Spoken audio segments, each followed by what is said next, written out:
I've learned that loving is never a bad thing, no matter how much it hurts. I've learned that putting all your time and energy into somebody is worth it, even if it doesn't end up the way that you want it to. If you have expectations, then you're already doomed.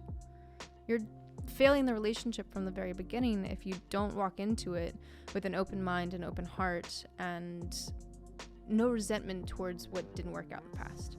On today's episode, model, singer, and songwriter Faith Lynch. Faith, thank you so much for joining me today. Thank you for having me. A very exciting day. Let me jump straight into something exciting and interesting. Oh, goodness. If you had to take me to the craziest moment of your life, what would it be? Moving out of my house at 16 and starting this career. Okay. That decision was an insane one for me, I think, but one that I would relive over and over and over again. So for the audience to understand, you got discovered when you were 16 at a Wiz Khalifa? Discovered at concert? 15 at a Wiz Khalifa concert. Mhm. Yeah. I was with so I used to play volleyball when I was younger. That was kind of where my life was headed and whatnot. I ended up hurting my shoulder, so went into a less competitive school kind of play. Had just moved down to Texas and was with a few of my soon-to-be volleyball teammates. They invited me to a Wiz Khalifa concert, walked in, and one of the first things that happened within like 10 steps, this woman named Katie came up and she was like, "Hey, have you ever thought about modeling?" I said no. She's like, "Well, I think you should. Can I take a few photos? Do you mind if I send these to my boss? Like, nothing has to happen. Nothing has to come from this. Might as well try." And I was like, "Okay, fine." And yeah. That was my scouting story, which is always crazy because anyone who knows me could never imagine me at a Wiz Khalifa concert. And it was just like a little bonding thing. So it was very out of the ordinary for me to have even gone to a concert like that. If we look from that moment to today, you've worked with some of the biggest brands, with Miu Miu, with Fendi, many other incredible ones, and you've had a good and successful career. I've been very lucky, yeah. What would you say you've learned from all of this experience? What have you taken away most of it? That's a great question. What have I taken away most from it? I think what I've taken away most from being able to work with some of the most incredible brands, most incredible people, and all the experience that I've gained over now 8-9 years of being in the industry is, at the end of the day, with how much stress and pressure is on you as a person to be the person that, you know, to be someone who fits into a certain cast, into a certain mold, is to stay true to yourself. Stay true to your morals, stay true to your values. And as long as you know those simple things, like, that's the most important thing you can do. Because at the end of the day, you know, a career only lasts, I mean, in fashion, for some people, it could last 6 months. For some people, it could be 50 years. You never know when that's going to end. But for careers in general, that's only a part of who you are. That's what you do, not who you are, is what I mean. And so staying true to the things that you know about yourself to be 100%, that's probably what I would say. That's what I would say would be what I take out of it the most, especially with how much change and everything has come with fashion industry is ever changing. So how do you keep your identity within an industry like that? I think you kind of have to know. You kind of have to stay true to it. You know, you're pushed and pulled in so many directions, and being able to have the courage to say no when it's not something you believe in or agree with is really important. And having the confidence and ability in yourself to sit down and kind of look within and be like, okay, this is who I am, and I'm not going to do anything that pulls me outside of that. I mean, yeah. I don't know. I feel like people's journey towards finding who they truly are is different. It's different for everyone. You know, I moved 14 times before I was 16. My parents were constantly working. I helped raise my sisters, and so I have a very long history of being pushed and pulled into different directions and being put in situations that I find not many kids growing up could say the same.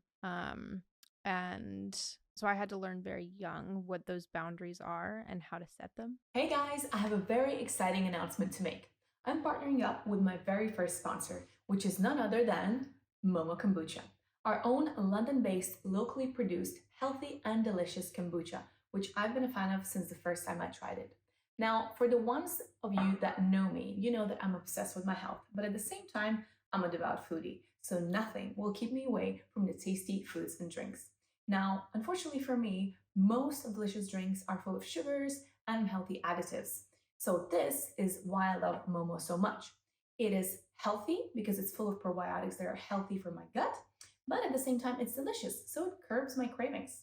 If you want to try Momo for yourself, use the discount code ISTHISIT15 to get a 15% discount on your first order. Mm. And I think that definitely helped me into the world of fashion, into the world of music, into everything that I do now. Because if I didn't have that experience growing up into understanding who I was and what I was okay with and not okay with, then I probably wouldn't have been able to be where I am or make the decisions that I have to stay true to who I am. Mm. You're highlighting some very, very important points, because I was going to ask you if there are any, aspiring models or new models listening, what would be your advice to them from what you learned and from how this industry has shaped you? You've shared quite a few, which is have healthy boundaries, stay true to yourself. Is there anything else that kind of comes to mind? I'm asked that pretty consistently. Obviously, as someone who started fashion before Instagram was massive, and even more so as Instagram lives came to be a thing, and those little question boxes, and people started looking into models on social media. I've gotten asked that so many times. I think my biggest advice very much is to stay true to yourself and be able to and know how to set those boundaries. I'm not sure there's much else you can do, because all the decisions after that are based on those two principles, that you are who you are and you are strict with what you allow inside of that. Thank you. You're currently a singer, a songwriter, and a model. Yeah. So if we could time travel and be a fly on the wall in your early days, what would we have seen, and would there be an indication that you would have ended up doing what you do right now? Probably. I think one of my parents' favorite stories to tell when people ask why they knew that I would end up doing this. I was at my aunt's wedding. I was 2 years old. I was a flower girl. 2 years. 2 years old. She got married on a cruise ship, and you know how they have performers and whatnot. They come up on stage. I think we were on the ship. I can't remember. Probably 5 or 6 days for the wedding as a whole. And one of the first nights, there was a singer we all went to go see, and we were 10 rows back, 15 rows back, and the singer had to go get some water or something. Put the mic down, and my parents were clearly not paying close enough attention to where I was, because within 5 seconds I was on stage with the mic trying to sing. So realistically, when it came to the music side of things, there was definitely an indication. I've been singing since I was very young, even though most people thought I was tone deaf until I was 13, 14 years old. It's true. Little did they know.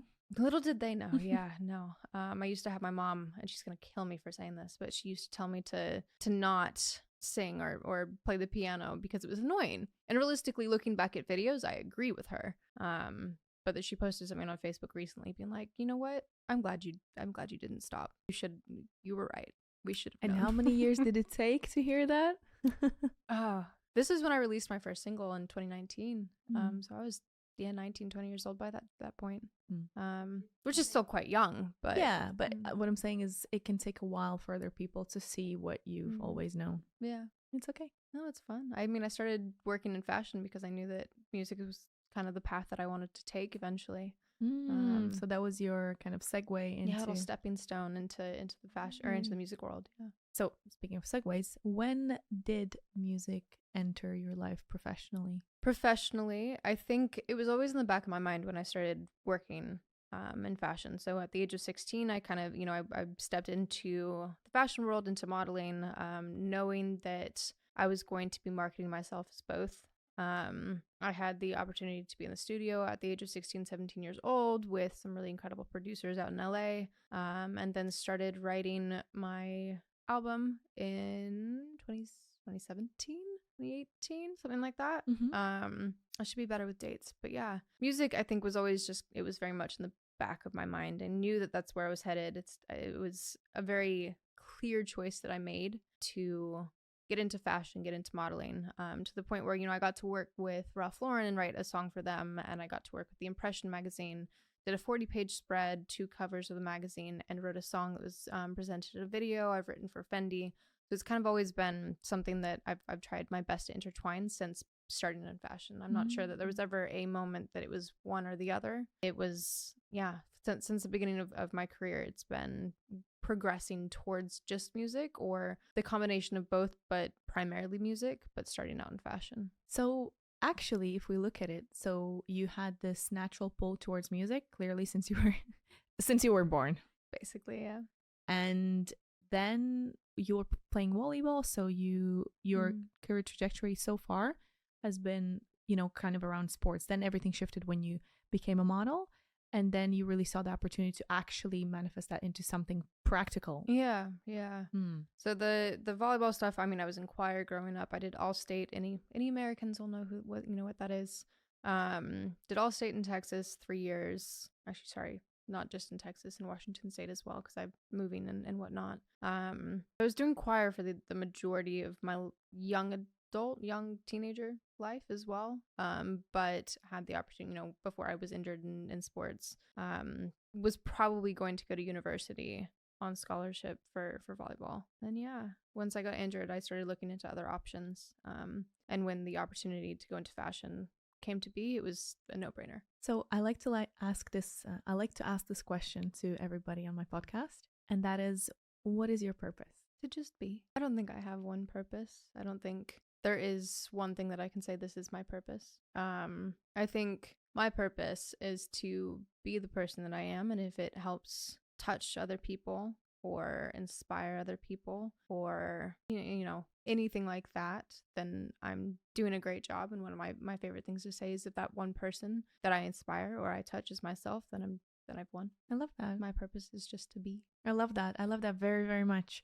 And I've spoken to a couple of guests over this time that I've created this, and it's always, for me, the same as for you. It's been first to be, then to do, and then to have. Yeah. In that order. And it seems that a lot of people have it the other way around. They want to have so they can want to be. They want to do so they can have. Yeah. And then kind of that being often dissipates somewhere in the air. Yeah. Whereas I think I feel that is the most important thing. Yeah. And historically, I've said this a couple of times already, but it was a real struggle for me, because sometimes I'd speak to people so close into my life and they'd be like, okay, so what do you want to do? And it was very hard for me to define it, because what I was really sure about are those more abstract things, such as how you are, how you show up with people. Yeah. What are the values that you carry, and how are you behaving with other people? Yeah. And there's not necessarily that much emphasis on this in the society, so you're almost like a weirdo when that's your focus, right? When you're in school, when you're younger, and there's that that exercise that your teachers make you do, probably when you're in kindergarten, 5-6 years old, they have you write down like, oh, what do you want to do when you grow up? My answers will always be kind, be happy. Nice. And that starts with the be, which I find really interesting to look back and be like, okay, I didn't care about what I ended up doing for a career. I didn't end up or any of that. I wanted to be kind. I wanted to be happy. I understand that completely. Where most of the other kids at that age are being like, oh, I want to be an astronaut, or I want to be a doctor, or things like that. And it's really interesting to look back and be like, I wanted to be this. I wanted to be me. I wanted to be happy. I wanted to find that purpose within myself of just being, before I could actually use those characteristics to do something. Bingo. It's interesting. Very much resonate with you on this one. So where does music fall into all of that? Would you call it your calling? Would you call it your passion? What is it to you? It's definitely a passion. I think that there is nothing else that I will end up doing. Whether that be in hosting events and helping other artists and musicians find their true selves and find their calling, or actually being an artist myself. I think, music is definitely a passion. And I've been very lucky to make money and be in a career by doing something that I love. At such a young age, you've already had a good run with your music. So you've performed in Madison Square in New York City. You've performed for Bulgari in Milan Fashion Week. You've released your own single and a music video, and you're also performing regularly live in all over the world, basically. Yeah. So it's clear to me that you're living your passion. But what about the financial side of it? So where does the passion marry the financial security? Because I know it's an industry. It's an artist industry. It's a tricky one. That's why I'm asking that. And I know a few people very close to me that are, you know, in that position, and it's always a very tricky thing. Yeah. So how has your experience been with that? You know, I think I've been, again, I don't want to say lucky, because it was work that I put into getting myself to where I am. But because I started out in the fashion world and created these brand relationships, these friendships and everything like that, I've had the opportunity to be paid what I'm worth and no less than what I value myself at. And again, that's one of those boundaries that I'm very strict on, is that I set my prices. I set what I believe myself to be worth. And I very rarely say yes to a job that's not going to financially benefit me the way that it should. But also because I think that a lot of the jobs that I do that are paying me financially the way that I'm worth are also the jobs that I value doing as an artist, if that makes sense. And that's not to say that there's not a million other ways of doing it. And there's not a million other jobs that I would be more than happy to say yes to if I didn't get paid anything. You know, the songwriting side of things, I songwrite for anybody just because I love it. I don't care how much I'm paid. I don't care if I'm, you know, the financial side of those kind of bits is one thing. I think I get a lot of, because I've played live and I have the experience and I know what I'm worth on the financial side in live performance. I've been very lucky. I hate to use that word, but you know what I mean. That's yeah. So what I'm hearing is there's a lot of confidence and a lot of kind of this self-belief that you have, paired with these clear boundaries that you have around what you think you should be earning and what you deserve. Yeah. So all of that combination really puts you in a position where you can ask, you know what to ask for. Yeah. And you're also not afraid to walk away from the things and offers that do not align with what you want. Exactly. I think values and morals are really important when it comes to that. And I will say, I still work a lot in fashion, doing e-com work and other campaign work and whatnot. So I do have the financial freedom before music even comes into play to say yes or no to jobs on the music side of things. So if I was just doing music, then I probably would feel the financial strain a bit more. But because I have the other side of my career, then I don't. So I don't want that to take away from any artists that go out there and all they're doing is music, and the jobs that they're doing are paying them X, Y, or Z. Even if they're worth 100 times more, my financial abilities are a bit more flexible on the music side of things because of the other side of work that I have, if that makes sense. No, definitely. And aside from this podcast, we've spoken about before about the importance of having your own personal brand and finding a niche as well as an artist. So how have those things, and are there any other things that have played a big role in you kind of gaining this momentum and traction and success as an artist?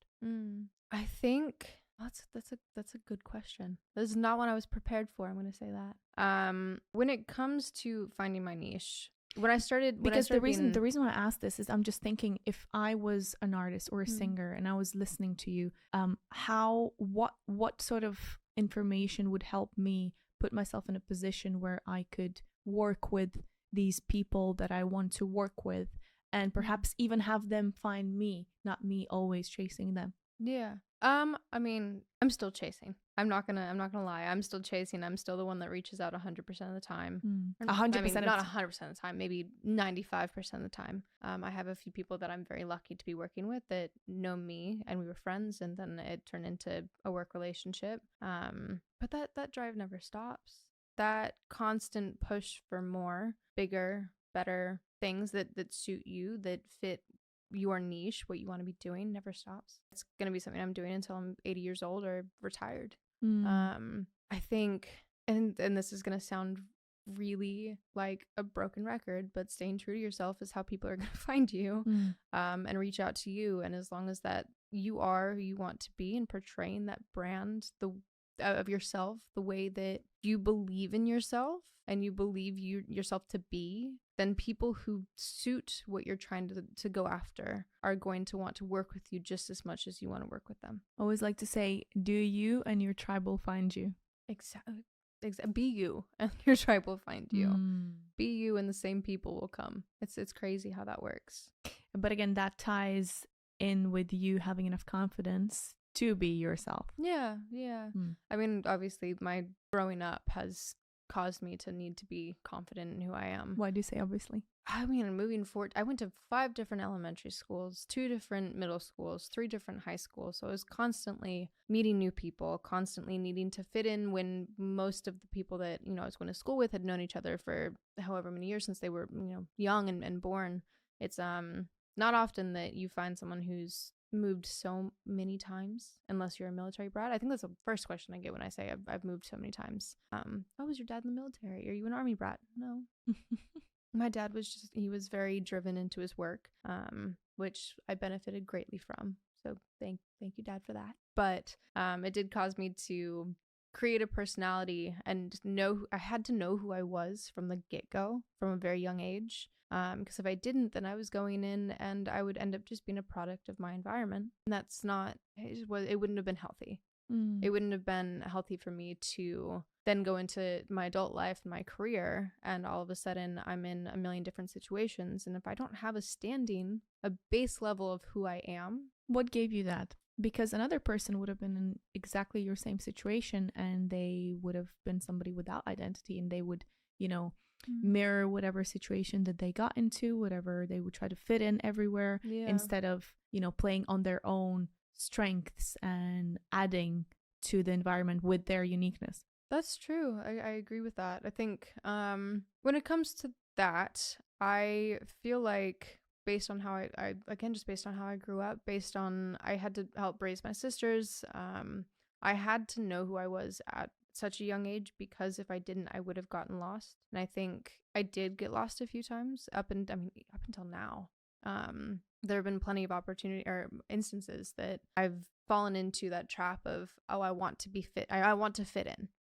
I want to be liked by my peers. I want to be, I want other people to invest their time in me because I think they're cool. But that again is only going to, you're going to get stuck in, between a rock and a hard place if you continue to do that. What other people, I live by this. What other people see in you are more a reflection of themselves than of you. And amen to as that. long as you can understand that, recognize that, acknowledge that, and then move on, you're golden.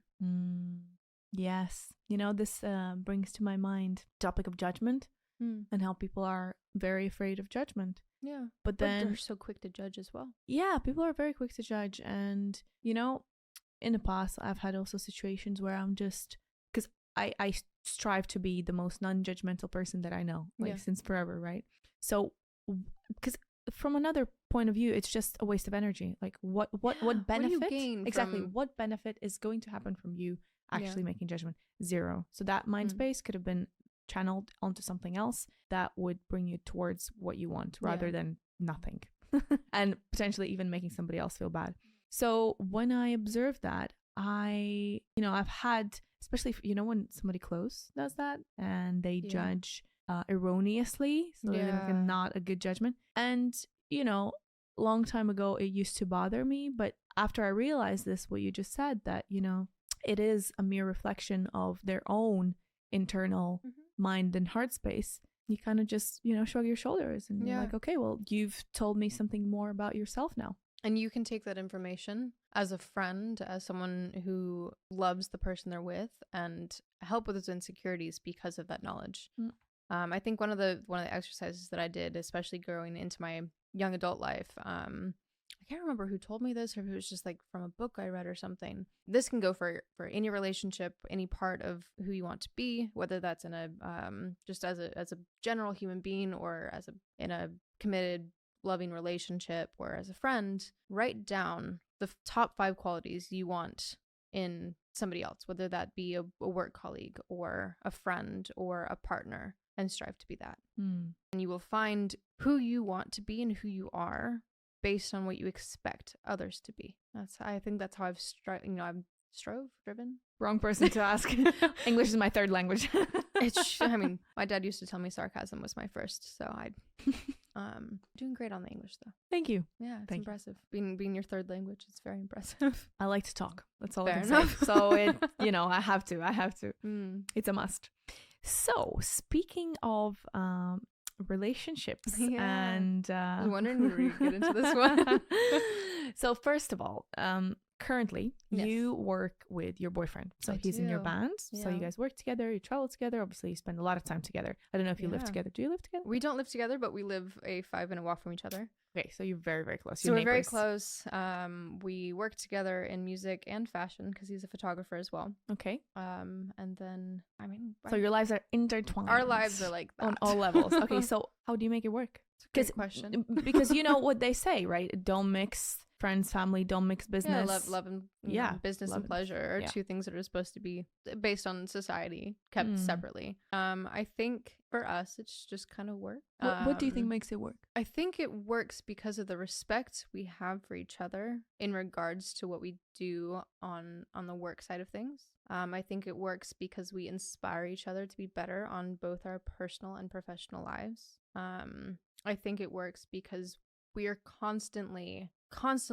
pushing each other up and not bringing each other down. I think one of the questions that I was asked when we first started dating, one of the conversations, to be fair, that he and I had as well, was if I get a job that you've been trying to get for the last 5 years, what would your response be? And his answer were very much, I would be so proud of you and I would support you and I would not be jealous, because jealousy is only going to lead to resentment and contentment. And you don't want that in any sort of relationship.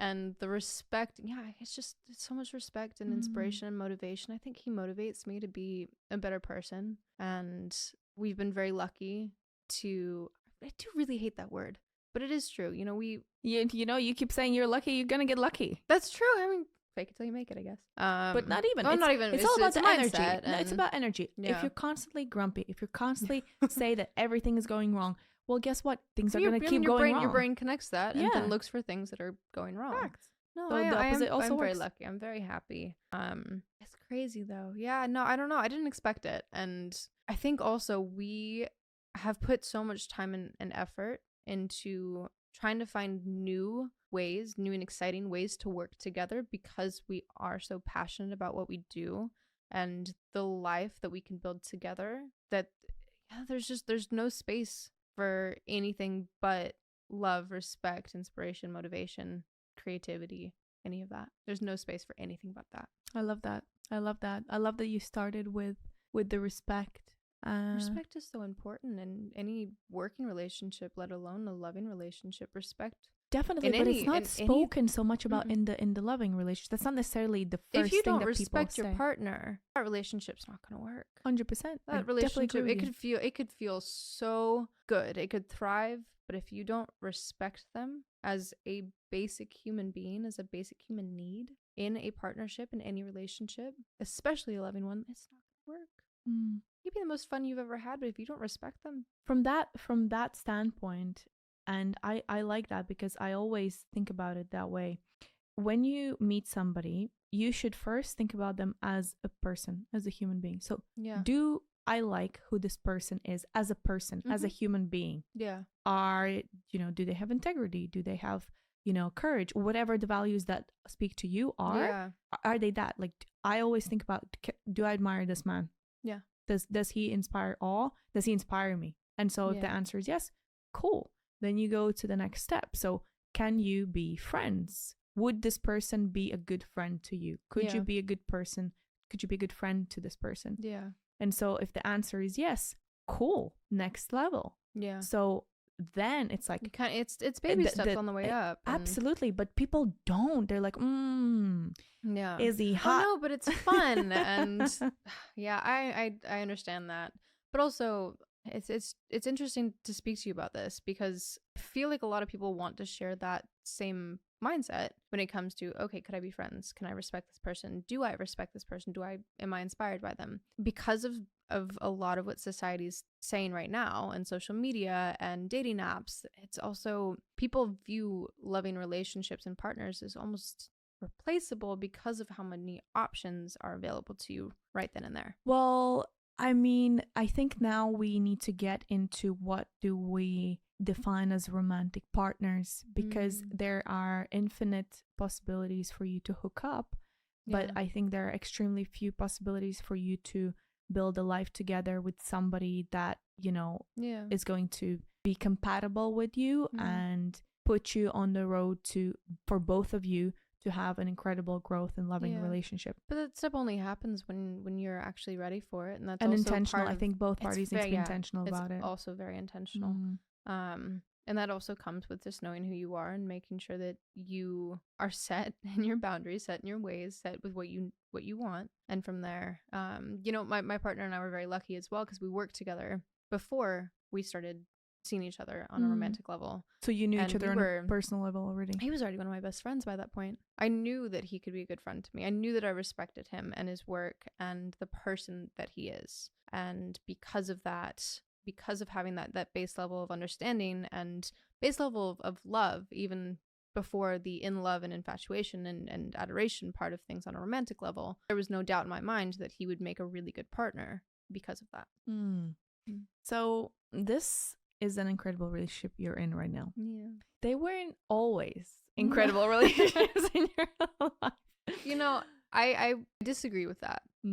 Every relationship was incredible in its own way because I got to learn and be better because of each of them. I am on the same page with you with that mindset, and that was also the most diplomatic answer I've ever heard. The cookie points for diplomacy. Okay, but fair enough. I feel where you're coming from, and I agree with that. For the audience to understand what I'm talking about, you're now 23? I'm 23, turning 24 in August. Okay.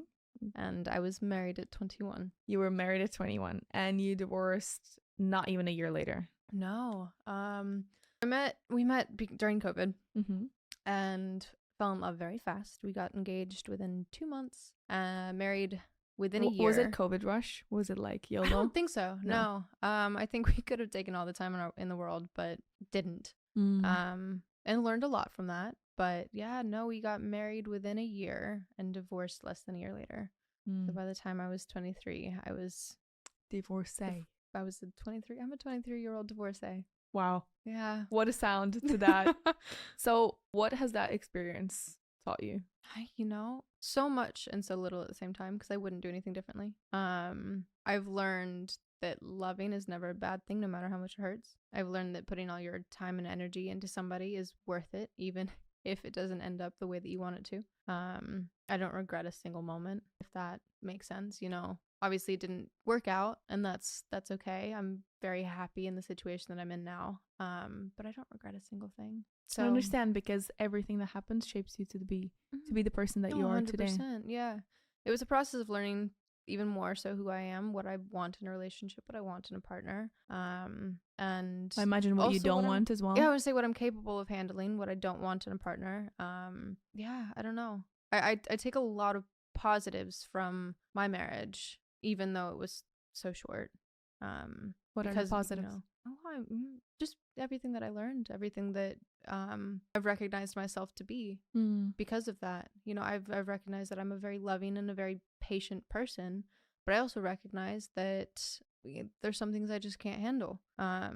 My ex-husband was, with all due respect, a workaholic and not in the same way that I am. And I recognize that those things just don't mesh. So finding someone who understands my line of work was really important to me following that relationship. And lo and behold, you literally literally dating my bass player. Yeah.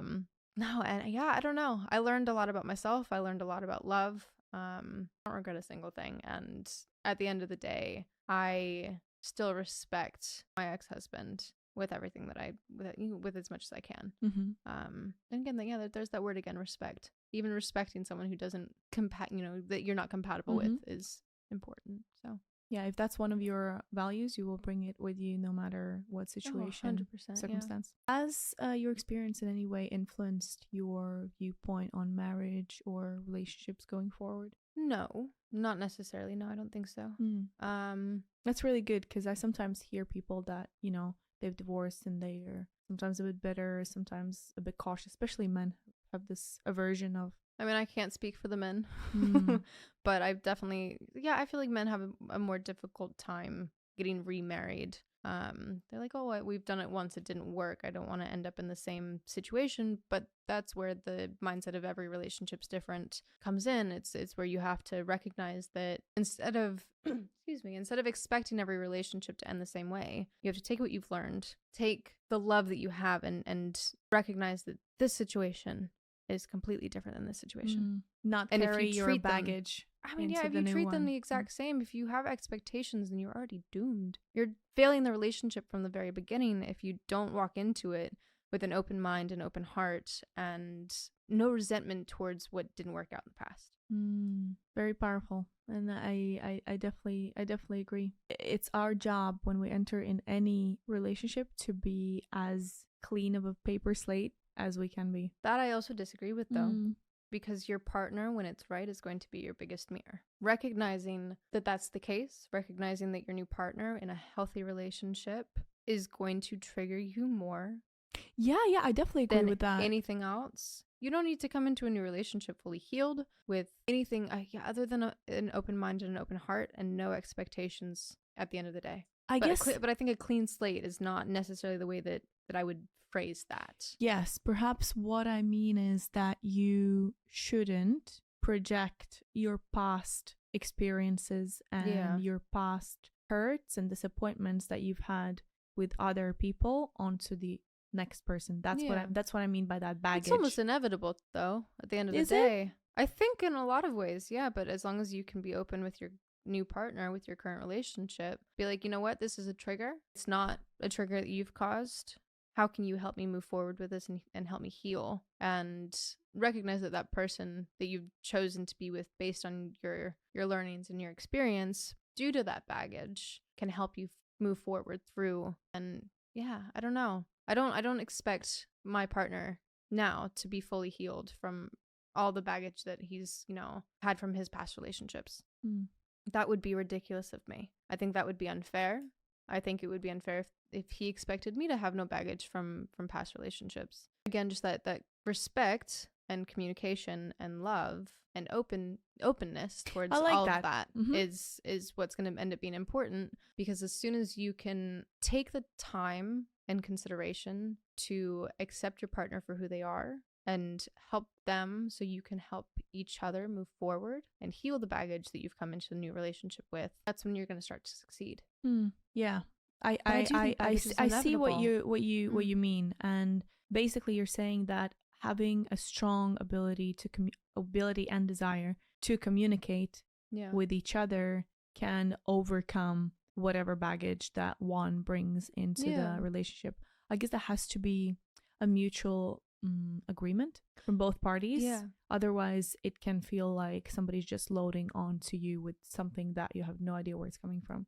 But I mean, once you get into a relationship, you have to understand, and I think that's when an expectation can come in, is that, okay, I expect my partner to have this baggage. How can I help them? How can I help them? How can we move forward together now that we're partners in this situation, in this relationship? That's an expectation. I expect to help my partner move forward and to be their better self. And I expect my partner to help me be my better self, because I want to be better for myself and for him, and vice versa. I don't know. I do feel baggage is inevitable, but the desire to move forward as a partnership, that's what's important. I like that a lot. And I think it's a blessing when you can find somebody that is on the same page with you, because sometimes you can have all these good intentions and you want to apply all of this great beliefs and ideas that you have, but then you just meet people that are not necessarily on the same page or compatible, and that's okay too. Every relationship comes in for one reason or another. That's very true. Everything is there for us to learn from. Every person, every human, every interaction, every failure, every win. Failures are not failures, because you're learning something. Exactly. I always say that you either win or you learn. Yep. There's no other way. The only failure is if you don't try in the first place. Yeah, big time. So what about, what was the most kind of tough moment for you in that whole transition and period when you were married? To having to recognize that a love had been outgrown. That? That a love had been outgrown, that I had outgrown the relationship, that he had outgrown the relationship as well. That was really difficult because we did both put a lot of effort and energy into salvaging the love that we did have for each other. But that recognition and acknowledgement of you've put in everything, there's no more left to give, that's hard. That's really tough.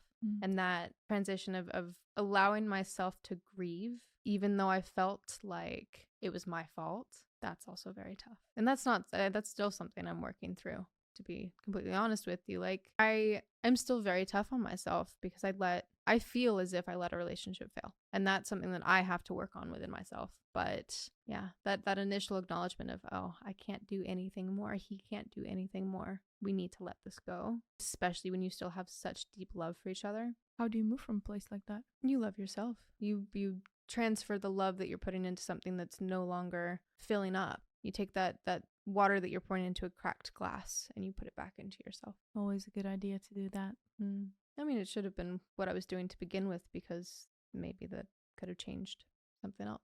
But yeah, I guess that goes back to that philosophy where, you always take care of yourself first and then everything else follows. Yeah, exactly. By you taking care of you, you are taking care of others around you. Yeah. By definition. Which I think is definitely a philosophy I've brought into my current relationship. I take care of myself first. And through taking care of myself, I have more energy. I have more love to give. I have more care that I can give him. Because if I'm full, then everything else that overflows can go to my relationship. Most definitely. I take care of me for you and you take care of you for me. Exactly. Yeah.